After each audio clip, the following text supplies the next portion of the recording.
Alright guys, welcome back. Now, this is going to be a technical video. It's going to be a discussion video and a rumor video all into one. Okay, so I'll give you a preview of what we're going to discuss. So we're going to discuss multiple new rumors of a PlayStation Portable or a new PlayStation hardware being introduced at E3. We're going to discuss that, and I'm going to show you information on that. We're also going to discuss what that could mean for the Switch, and we're also going to discuss what the processor could be that Sony is using. Now, of course, this is all 100% rumor until Sony confirms it to be true, but for the sake of the technical discussion of it, we're going to assume it's true for this video. However, of course, it could be false by all means, but this is some very interesting information and we are going to discuss it here. So let's get started with the rumors of this new PlayStation hardware or a new PlayStation Portable, okay? Now, these rumors have started way back last year actually, and I talked about them a little bit on my channel back in November 2016, and I also mentioned it again in February 2017, of course, a few months ago, when Sony released that patent for a possible PlayStation Portable. It looked very similar to the Nintendo Switch, and everyone remembers that, of course, right? It had those controllers on the sides that looked like they were detachable, but maybe not, and of course had a pretty big screen on it that looked a little bit similar to a Nintendo Switch. Okay, now, so since that time, people have been speculating and talking about a possible PlayStation Portable, a new portable basically that maybe could run PlayStation 4 games, or if it's even possible, how expensive would it be if they could do that? Could Sony possibly be in competition with Nintendo with the Switch by doing something like that? And of course, people speculated and a lot of people dismissed it, really. Many people actually said, nah, that would never happen, it'd be way too expensive, and Sony failed with the Vita, just forget about it, right? So that was the discussion, and it seems like every single week on NeoGAF or some other forums we see new topics about this. What if Sony released a new portable? What would it be like? What if it would be better than the Switch? What if it could have third-party support? You know, that kind of stuff we've been seeing from people posting online. There have been 3 different pieces of information that I come across. 2 of them today, and another one I came across recently as well. Basically, someone on NeoGAF in a Destiny 2 thread posted that he has sources that have told him that there is a new PlayStation hardware to be introduced by Sony. And in the thread, he talked about that Destiny 2 would be optimized for PS4 Pro and the next PS4, so a new version of it basically, and Scorpio. And of course that blew up and everyone was like, oh, what are you talking about? You know, that could be fake and everything. And he said so also, that it could be fake, but that's what he was told. And of course, this would undercut Microsoft's attempt to show the Scorpio at E3, even though we've already seen a little bit of the Scorpio before all this already from Digital Foundry. But this would definitely cause a commotion, obviously, at E3 for Sony seemingly coming out of the blue and releasing or showing new hardware to the public, especially if it's a portable device.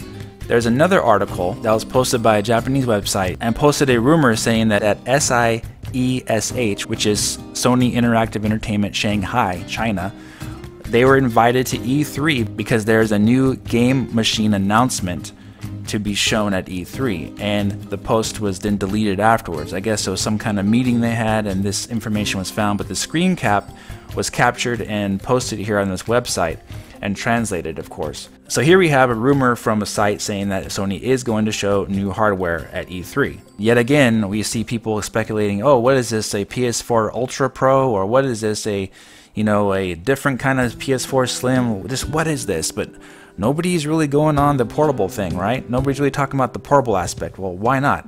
That's what I don't understand. Since there's a patent out there, there's also a previous rumor out there about a portable, and there's another piece of evidence that I've found as well. So take a look at this. Now remember back in April when Square Enix was doing those interviews about Scorpio and Nintendo Switch, and they're saying, yeah, we're looking forward to supporting more Nintendo Switch games in the future, and we're looking for more opportunities to do so. Remember that? And all those reports came out back in, I don't know, it was like early April. It was interesting though, what people missed in the original translation, there's some more information about what they're going to be working on in the future. Now, if you look at this picture here, I highlighted the part in blue. You see that in Japanese. You can see that little area down there that says PSP3. Okay, now doing some Google Translate and doing some translation from a friend I had that speaks native Japanese. Let's see what that says. So first in Google Translate, it says, there are 2 new game platforms to mention. This is the existence of PSP3 provisional, and then it goes blank after that, like something was removed or not said. Which is why it's always good to have a native speaker, right, to translate these kind of things, because there is more text after it says PSP3. If you look in the Japanese there is more text after that. So a contact I have that speaks Japanese natively translated it for me, and basically what it says from his translation is that there are 2 new platforms which haven't been named yet, which are PSP3 tentative and another console whose existence is, and then it gets removed from there or stops from there basically. So whatever that other console is, we don't know, but PSP3 is a consistent here through both of these translations, and it's, you know, a new platform. Remember, the interview was talking about several different platforms being introduced in 2017, and the president of Square Enix said in that interview was that it was going to be Nintendo Switch, they were going to be supporting Project Scorpio, they were going to be supporting, and then he said after that about these 2 new platforms which haven't been announced yet, PSP3 and something else. So obviously PSP3 is a code name for Sony's next portable system, okay? Now I think it's really amazing that all these websites reported on all this other information about Switch and Scorpio, but they failed to notice this part of the article. And I'll leave the link in the description. But a lot of sites translated and used this website as their source of information for the Nintendo Switch and the Scorpio, but didn't mention this interesting, very interesting part about PSP3. Now this is Square Enix talking about their future revenue sources for 2017 and beyond. So PSP3, the tentative name for it, obviously is Sony's next portable device, which would be the 3rd. You know, you got PSP, and then you got Vita, and now you got PSP3, right? So again, this is a rumor, we don't know yet for sure, but this is interesting. The president of Square Enix himself talked about a PSP3. So let's say, for example, that all these rumors come true and Sony does in fact show PlayStation Portable, a brand new PlayStation Portable at E3. What could be the possible graphics and CPU that could be running this new system from Sony? Well, I've said it before on this channel back in February and again back in November that most likely it would be Raven Ridge, right? And of course people have said, no, that's way too expensive and everything, blah, blah, blah. However, AMD just had their press conference talking about Vega and their mobile initiatives going forward. And they had some very interesting things. Now, Bristol Ridge is their current platform they're using for their mobile chips. They have the FX 9800P, which runs at 15 watts, and it's designed for laptop computers. It's an APU.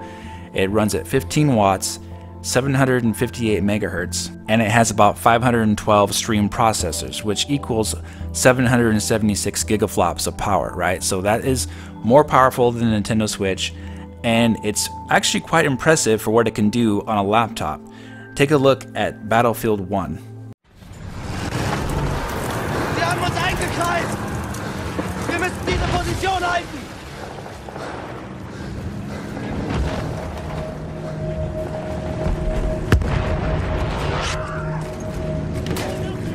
Sie kommen! Da kommen sie! Feuer!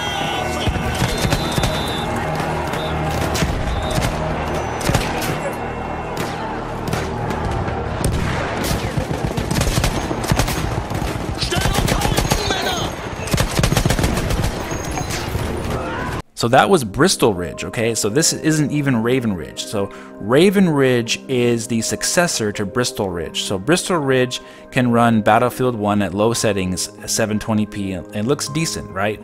For what it can do, that's pretty good. Now, for a portable device, if they shrunk that down, you know, to fit in a portable, you know, the 5 to 6 inches screen, that would look amazing, right? Obviously, that would be better than the Nintendo Switch. But that is not Raven Ridge. Raven Ridge is actually better than that. Raven Ridge being the successor to Bristol Ridge, AMD brought out that officially it runs at 50% less power. So 50% less power than Bristol Ridge, which that 9800P is 15 watts. Okay, remember that. So 50% less than that. you got a 6 to 7 watt chip, right? That could be really easy to use for a portable device. And on top of that, it has 40% more GPU performance. So you got 776 gigaflops for Bristol Ridge plus 40%. That's approximately 1.1 teraflops of FP32 graphics processing power. And you have 50% more CPU performance thanks to Ryzen also. So this is an amazing breakthrough for AMD, and this is the successor to Bristol Ridge. It's going to be similarly priced for laptops.